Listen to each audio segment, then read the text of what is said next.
ইমানের ফজিলত এ সম্পর্কে এক গুরুত্বপূর্ণ তথ্যবহাল বিবরণের চেষ্টা করব ইনশাআল্লাহুল আজিজ। সম্মানিত উপস্থিতি, আমরা সকলেই অবগত আছি যে জান্নাত যদি যাওয়া লাগে তো ঈমান আনা জরুরি।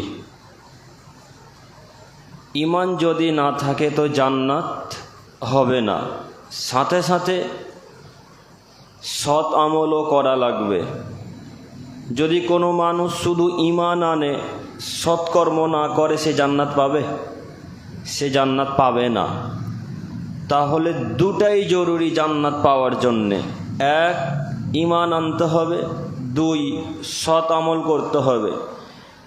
যদি আপনি মনে করেন ঈমান আনলেই জান্নাত, তাহলে তো সবাই জান্নাতে যাবে, তাই না? যদি আপনারা মনে করেন যে ঈমান আনলেই মানুষ জান্নাতে প্রবেশ করবে, তাহলে পৃথিবীর প্রায় মানুষই জান্নাতে যাবে। কেন? ঈমান মানে বিশ্বাস। প্রায় মানুষই তো বিশ্বাস করে আল্লাহ এক। কথা বুঝতে পারছেন?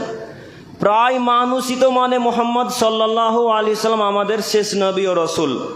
প্রায় মানুষই বিশ্বাস করে যে কোরআন মাজিদ আল্লাহর বাণী। প্রায় মানুষই বিশ্বাস করে জান্নাত জাহান্নাম সত্য, কবরের আযাব সত্য।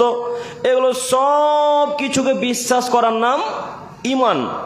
তো এইগুলো তো প্রায় মানুষই বিশ্বাস করে, তাহলে কি সবাই জান্নাতে যাবে? জি না, সবাই জান্নাতে যাবে না। এগুলাকে বিশ্বাস করার সাথে সাথে সৎ আমল যে করবে সে জান্নাতে যাবে।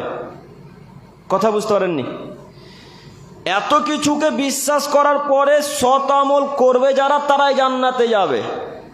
কাজেই শুধু ঈমান আনলে জান্নাত হবে না, ঈমানের সাথে সাথে সৎ আমল করা লাগবে। সৎ আমল কি? সৎ আমল পিতা মাতার সাথে ভালো আচরণ। সৎ আমল কি?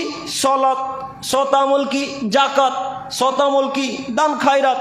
সৎ আমল সিয়াম মানে রোজা। এগুলো সব সৎ আমল। এই ঈমানের পাশাপাশি এই কাজকর্ম করে যারা, জান্নাতে যাবে তারা। তাছাড়া পৃথিবীটার কোনো মানুষই জান্নাতে যাবে না, কথা আল্লাহ বলেন। আর যারা ঈমানদার পুরুষ নারী, তাদের জন্য আল্লাহ ওয়াদা করেছেন। আল্লাহ ওয়াদা করেছেন মানে আপনি বুঝতে পারছেন, আল্লাহ যদি ওয়াদা করেন তো ওয়াদা ভঙ্গ করেন না আল্লাহ। আমি আপনি ওয়াদা ভঙ্গ করতে পারি, কিন্তু আল্লাহ যিনি স্রষ্টা, তিনি ওয়াদা ভঙ্গ করেন না। তিনি ওয়াদা করেছেন যে ঈমানদার পুরুষ নারীদেরকে আমি আল্লাহ জান্নাত দিব। এমন জান্নাত দিব যে জান্নাত মানুষ কোনোদিন চোখে দেখেনি। মানুষের অন্তর পরিকল্পনা করেনি যে এত সুন্দর ঘর হবে, এত সুন্দর বাগান হবে, এটা মানুষ পরিকল্পনা করেনি। এত সুন্দর জায়গা দেবে আল্লাহ ঈমানদার পুরুষ নারীকে। যারা ঈমান এনেছে তাদেরকে দিবে। কাজেই সুন্দর ঘরে যদি বসবাস করা লাগে, তাহলে ঈমান আনা লাগবে। ঈমানের সাথে সাথে সৎ আমল করা লাগবে। যারা সৎ আমল করে তাদের জন্যই জান্নাত। আরও কথা এই যে যারা ঈমানদার মানুষ, ঈমানদার পুরুষ নারী, তাদেরকে আল্লাহ অতীব ভালোবাসেন। আপনি যেমন আপনার আম্মাকে নিজের প্রাণ চেয়েও বেশি ভালোবাসেন, আপনি যেমন আপনার স্ত্রীকে, ছেলে মেয়ে, বাচ্চাকে খুব ভালোবাসেন, তেমন ঈমানদার পুরুষ নারীকে আল্লাহ অতীব পছন্দ করেন, অনেক ভালোবাসেন। কাজেই আমি আপনাকে আবারও অনুরোধ করে বলি, আল্লাহর ভালোবাসা আপনার উপর যদি হয়ে যায়, তাহলে পৃথিবীর কোনো ভালোবাসার প্রয়োজন নেই। কাজেই ঈমানদার মানুষ হওয়ার চেষ্টা করুন। আল্লাহ বলেন, পৃথিবীর মানুষ তোমরা শোনো, সাবিকু ইলা মাগফিরাতিম মির রাব্বিকুম ওয়া জান্নাহ। হে আদমের ছেলে মেয়ে, তোমরা আমার ক্ষমার দিকে ও জান্নাতের দিকে দৌড়ে আসো। আল্লাহ বলছেন, আদমের ছেলে মেয়ে, তোমরা আমার ক্ষমা এবং জান্নাতের দিকে দৌড়ে আসো। আরদুহা কা আরদিস সামাই ওয়াল আরদ। যেই জান্নাতের প্রশস্ততা আসমান জমিনের প্রশস্ততার সমান। জান্নাতের প্রশস্ততা হচ্ছে আসমান জমিনের সমান। আজ পর্যন্ত মানুষ জানে না জমিন থেকে আসমানের দূরত্ব কত।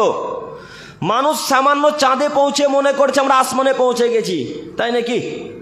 মানুষ এখন পর্যন্ত আসমানে পৌঁছাতে পারেনি। চাঁদটা আসমান নয়, চাঁদ থেকে লক্ষ কোটি গুণ বেশি দূরে আছে আরো আসমান। তো আল্লাহ বলছেন কারদুহা কারদিস সামাই ওয়াল আরদ, হে আদমের ছেলে মেয়ে, জান্নাতের প্রশস্ততা কত তোমরা জানো? জান্নাতের প্রশস্ততা হচ্ছে জমিন থেকে আসমানের দূরত্ব যত। এত বড় জান্নাত আমি তোমাদেরকে দিব। অত্র আয়াতের বিবরণ দ্বারা বোঝা যাচ্ছে যে আল্লাহ বলছেন তোমরা আমার ক্ষমার দিকে দৌড়ে আসো, তোমরা আমার জান্নাতের দিকে দৌড়ে আসো, ধাবিত হও, হেঁটে এসেও না, দৌড়ে এসো, আল্লাহ বলছেন। জরুরি এখানে আপনাকে আমি বলতে চাইছি যে আল্লাহর ক্ষমার দিকে যে দৌড়ে যাবে আল্লাহ তাকে ক্ষমা করবেন। আপনি যদি আল্লাহর দিকে একটু এগিয়ে যান তো আল্লাহ আপনার দিকে এক হাত এগিয়ে আসে। বুখারী মুসলিমের হাদিস, একটু পরে পেশ করব। তো আমি আপনাদেরকে অনুরোধ করে বলছি, ঈমান আনার পরে তার ক্ষমার দিকে দৌড়ে যেতে হবে, তার জান্নাতের দিকে দৌড়ে যেতে হবে, যে জান্নাতের প্রশস্ততা অনেক বড়। আল্লাহ বলছেন আমি এই জান্নাত তাদেরকে দিব যারা ঈমানদার মানুষ, যারা ঈমানদার পুরুষ। কাজেই আপনাকে আমি অনুরোধ করে বলছি তার ক্ষমার দিকে দৌড়ে যান। দিন রাত শুধু ভিক্ষা চান আল্লাহর কাছে, দিন রাত ভিক্ষা চান। আল্লাহ বলছেন আমি সদা সর্বদাই হাতকে প্রশস্ত করে রাখি, এইভাবে হাতকে আমি ছুটিয়ে রাখি, কোন মানুষ আমার কাছে ভিক্ষা চাইবে আমি তাকে দিব। বুখারী মুসলিম।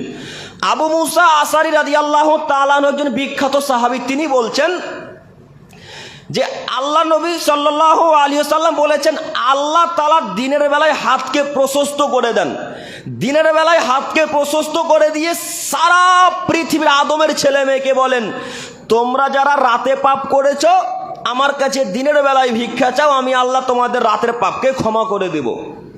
আল্লাহু আকবার। আবার আল্লাহ নবী বলছেন তোমরা যারা দিনের বেলা পাপ করেছো রাতের বেলায় আল্লাহ আবার হাতকে প্রশস্ত করে দেন, হাতকে বাড়িয়ে দিয়ে আবার আদমের ছেলে মেয়েকে বলেন হে আদমের ছেলে মেয়ে, তোমরা যারা দিনের বেলা পাপ করেছো এখন রাতের বেলায় আমার কাছে ভিক্ষা চাও, আমি আল্লাহ তোমাদের পাপকে পরিষ্কার করে দেব, ক্ষমা করে দেব। আল্লাহ নবী বলছেন এইভাবে আল্লাহ হাত প্রশস্ত করতে থাকবেন যতদিন পর্যন্ত সূর্য পশ্চিম দিকে না উঠবে। তার মানে পশ্চিম দিকে সূর্য যতদিন না উঠেছে ততদিন পর্যন্ত আল্লাহ আপনাকে আমাকে ক্ষমা করবেন। আর সূর্য যেদিন পশ্চিম দিকে উঠে যাবে সেই দিন আল্লাহর ক্ষমা করবেন না। কাজেই ক্ষমা থেকে নিরাশ হবেন না, দয়া থেকে নিরাশ হবেন না। আল্লাহ বলছেন আদমের ছেলে মেয়ে তোমরা আমার ক্ষমার দিকে দৌড়ে আসো, আমি যে ক্ষমা করতে পারি এটা তোমরা জানো, আমি যে দয়াশীল আল্লাহ এটা তোমরা জানো, তারপরে আমার কাছে ভিক্ষা চাও। আর জান্নাতের দিকে ধাবিত হও, যে জান্নাতের প্রশস্ততা আসমান জমিনের প্রশস্ততা।